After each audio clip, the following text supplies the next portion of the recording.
My sister's paintings are possessed. Now she's famous. Written by Call Me Starr. Tracy doesn't hate people on purpose. She's not like that. It's her paintings. They hate people. I remember her very first one. She was still a kid. She painted a scantily clad woman sitting cross-legged in a field of tall grass, a cluster of threatening clouds looming overhead. It was quite remarkable, the woman's auburn hair blowing wistfully in the breeze as she gazes across the minty meadow stretching over the languid landscape. However, upon closer inspection, something about it was deeply disturbing. For starters, the clouds were moving. It took a while to notice. They sift along gingerly, like unholy apparitions, high above the woman in the wayward dress. My sister was proud of it, so were her parents, who quickly pointed out my obvious lack of artistic merit. Hell, I could barely scribble a stick person, let alone a full-size painting with blended colors, depth, and ingenuity. No one knew how she did it. Tracy hung her paintings in her room, above her bed. At first, nothing out of the ordinary happened, until after dark, when the painting started whispering to me. Haunted howls like furious winds on a stormy night. Those dreadful clouds teased me, saying how stupid I was, as my mind drifted into the land of slumber. No one in the house heard the painting but me. This was bad. After weeks of this, I had enough. The painting was ruining my sleep. The fact that no one believed me made it worse. I plotted my revenge. One day after school, I crept into her bedroom with a jar full of spiders. My plan was to put them inside her pillow. That would teach her. Tracy hated spiders, still does, except as I removed her pillow casting ready to release the creepy crawlers, the painting started rattling. Then something flew out of it, a shadowy vampire with crooked horns on its head and long spindly fingers. It had no facial features, just a shape. I dropped the spiders and scrambled. My sister was furious. Those pesky spiders crawled into every crevice of her room, her closet, her dresser, even her computer. One spider, a big one with long hairy legs and beady eyes, managed to sneak into her gym bag and lay eggs. Scared her stupid when the following week, at her ballet recital, sprung out a cluster of spiders. The painting was unimpressed. Anytime I got near it, it would start to grit and growl. Sometimes I would get shocking or stabbing pains that would pierce my chest. This went on and on, so its relentless teasing and the damn thing just kept haunting me. Especially at night, while I lay in bed trembling. Slowly my life fell apart. My grades were slipping. My friends and family thought I was going nuts. I tried destroying it in a panic-fueled rage. I ripped the painting off the wall and beat it to death with a hammer. Tossed its full, colorful carcass into the garbage. That ought to do it. It didn't. The damn thing came back. Swear to goddamn God, when I checked, there it was, back on my sister's wall, sneering at me. I almost died right then and there. I steered clear of my sister's room after that. Still, the painting's tauntings persisted. It was ruthless. When I told my parents, they scolded me for being jealous of my kid sister's talents. When I confided in my friends, they laughed and ridiculed me. I was all alone. Things got worse.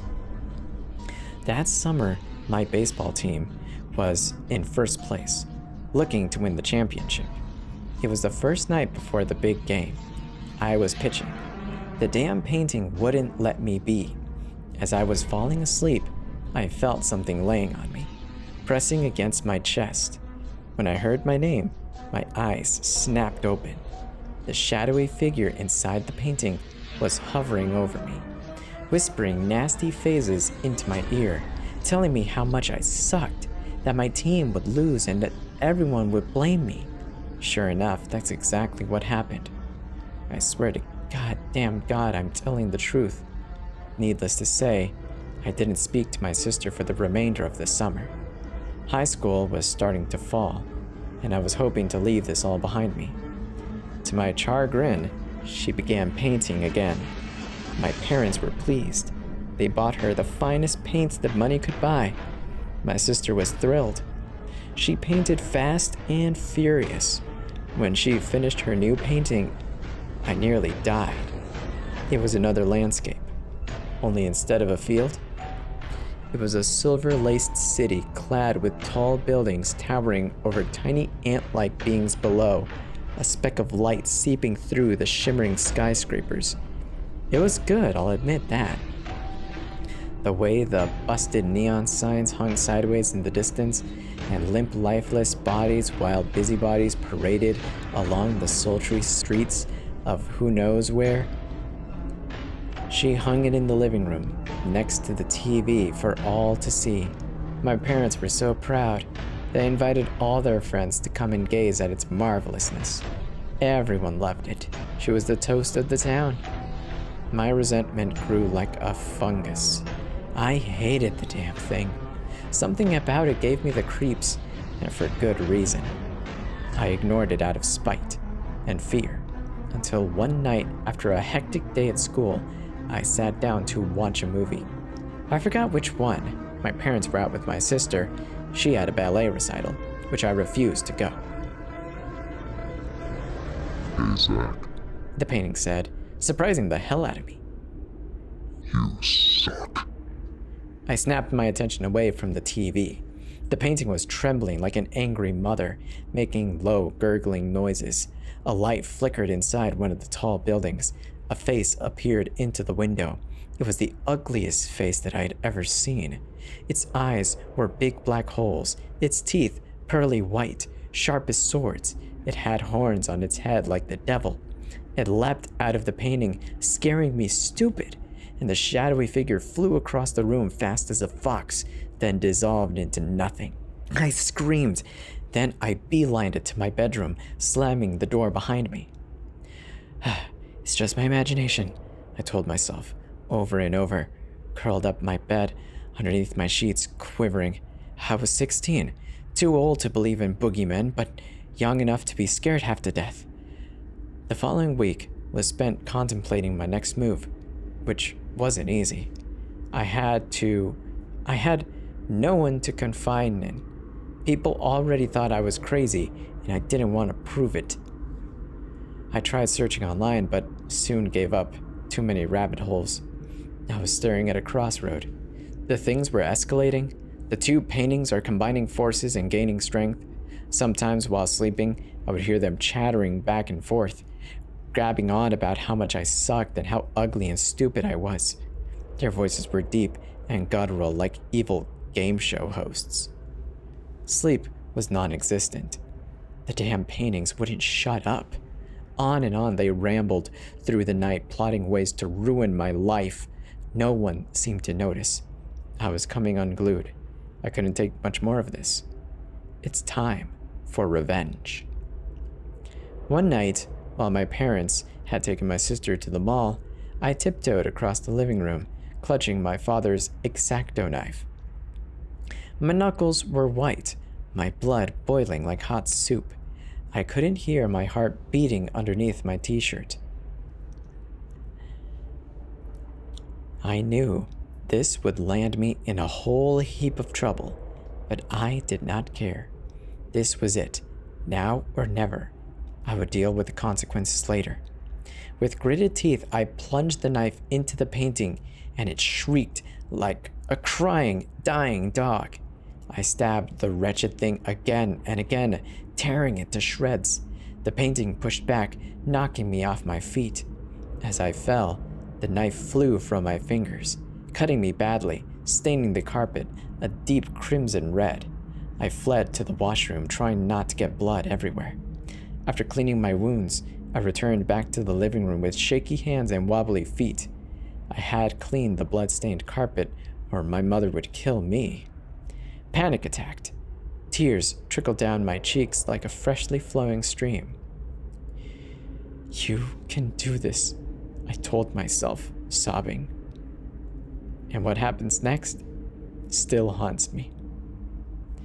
To my horror, the painting was hanging on the wall unscathed, the light inside the tallest building flickering and the devilish face inside seething. Then it spoke. Nice try, Zach. I screamed, ran into my bedroom, and wept. From then on, I started counting down the days until I could just move out and live on my own. This became my life's mission. To everyone's surprise, including my own, my grades slowly improved. They had to, otherwise I'd never go to college, and thus being stuck at home furthermore. Unfortunately, whatever was haunting those paintings was now controlling my sister. She became erratic. She had no friends to speak of. Her dancing days were long gone. She stopped eating, and whenever someone spoke to her, she'd call them horrific names. Mind you, she just turned 13, so my parents thought it was a phase. It wasn't. All she did was paint. Her third painting was unlike the other two. It was a montage of calico colors sweeping across a stormy sky. Clouds sneered as they rolled along the smoggy skyline atop a frigid flurry of radical shapes. It was striking. I'd never seen anything like it. My parents were enamored. Friends and relatives gathered to gaze at it, praising its splendor. She hung it in her bedroom, above her desk and away from prying eyes. This suited me just fine. I hated the damn thing. I knew right away it would cause havoc, which it did. As usual, everyone thought that I was jealous, and I continued lecturing me for being selfish, but little did they know. One day, after school, her bedroom door creaked open. Whispered words whisked from the creatures living in her paintings.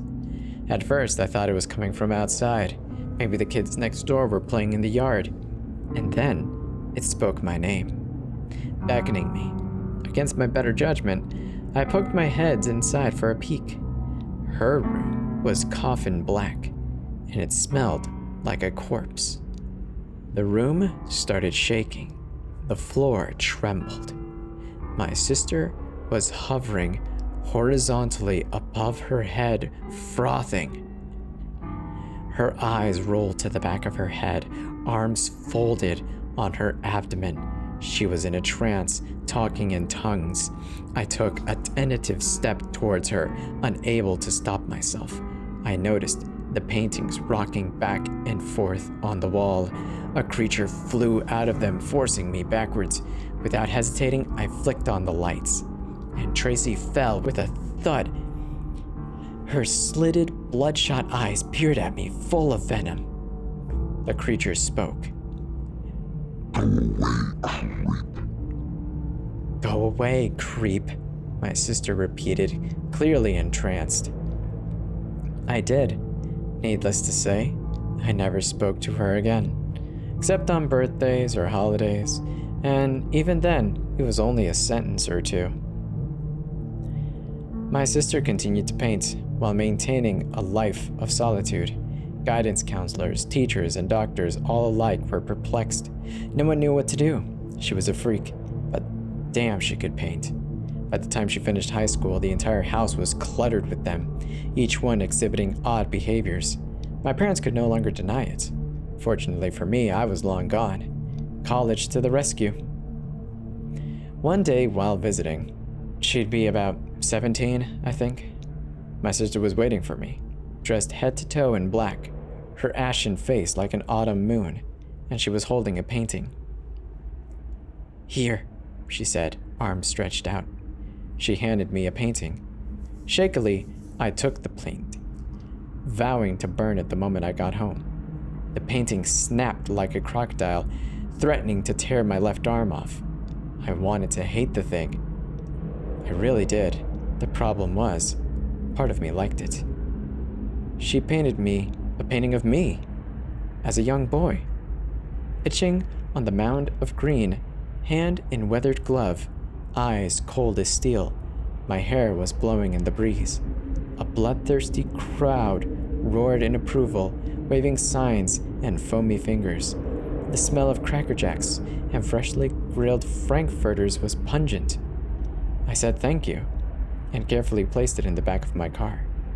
The painting protested. It complained the entire ride.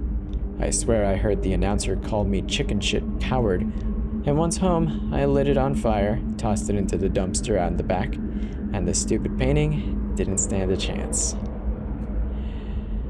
It came back, and the following morning, the first day of my new job no less, it was hanging on my wall, next to the flat screen TV, except now, the crowd was quarreling and causing a ruckus.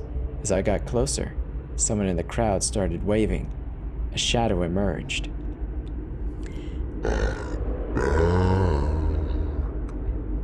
I spilled coffee all over my crotch, and after cursing and cleaning up, I scurried out of the door, buying breakfast on the way to work. On my lunch break, I called my landlord, informing him that I was moving. I hired a moving company, found a cheap place on the east side, and never set foot in that apartment again. This is where the story should end here. But it doesn't. It gets worse. And believe me, I left most out of it. You read the Coles notes, if you will.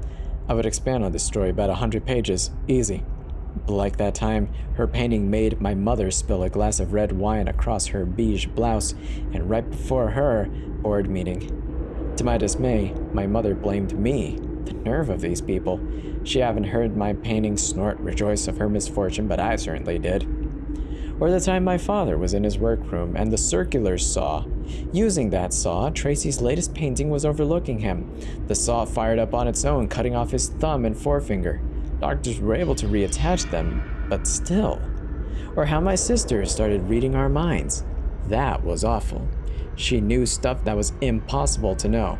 Like how I had a crush on my 12th grade teacher, Miss Peabody, or how my mother was cheating on my dad with his best friend Carl, or how my father had a peculiar porn fetish and abhorrent even to this day and age. Tracy cheated on all of her tests. Her teacher suspected this but couldn't figure out how she did it.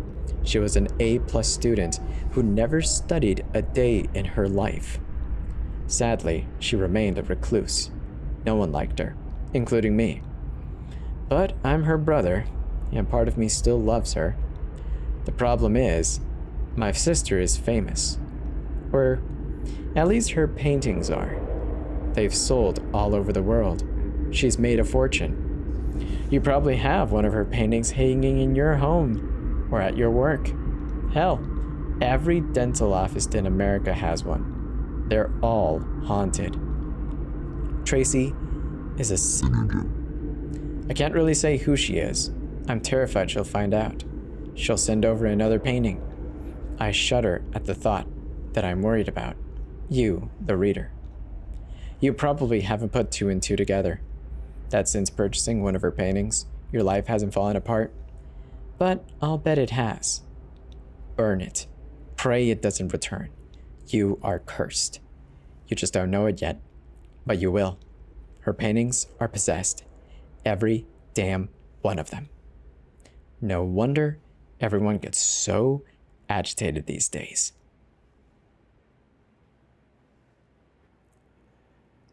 That was My Sister's Paintings Are Possessed. She is now famous. Written by Call Me Starr.